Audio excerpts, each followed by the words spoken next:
you can't even assume that they can tell the difference between I'm doing this on an artificial intelligence app.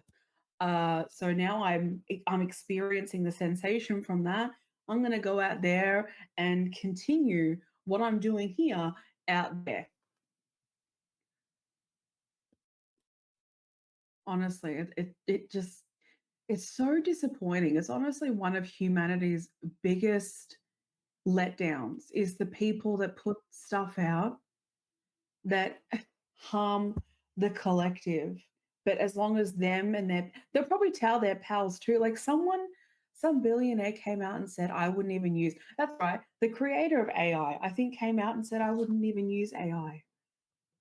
Yeah. I wouldn't even use it myself. So you create it while knowing that you wouldn't use it because you understand you have that knowledge and awareness of the capability of it. And yet it's okay that humanity is because you're secure. Your survival is secure, right? When you've got your bank account and all that jazz, you're secure. Doesn't matter what happens to the collective as long as the collective keeps funding your security. Right. That's what it is, isn't it? With Elon Musk and every other billionaire and every other person that validates putting this kind of crap out there, as long as they are safe and surviving and thriving, it doesn't matter what happens collectively because, hey, we can't control it. We can't change it. There's nothing we can do about it. They're already, chaotic in their own ways. Like, what the fuck are we going to do?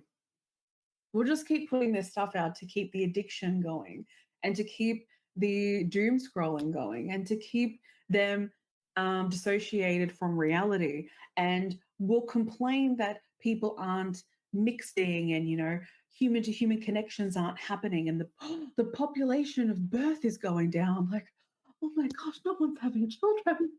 Why is that? Well, maybe because you have men that are looking at artificial intelligence and getting their relationship from there, and no one's actually looking at their own behavior.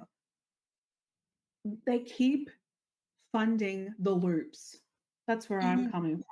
They keep the elements of psychological, I'm going to call it warfare going, because essentially someone who needs something to cope will continually use it.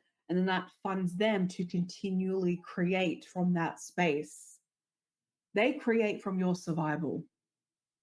They create from you being in the space where you're constantly needing things and overconsumption of things to quote unquote survive, to take yourself out of a reality that's challenging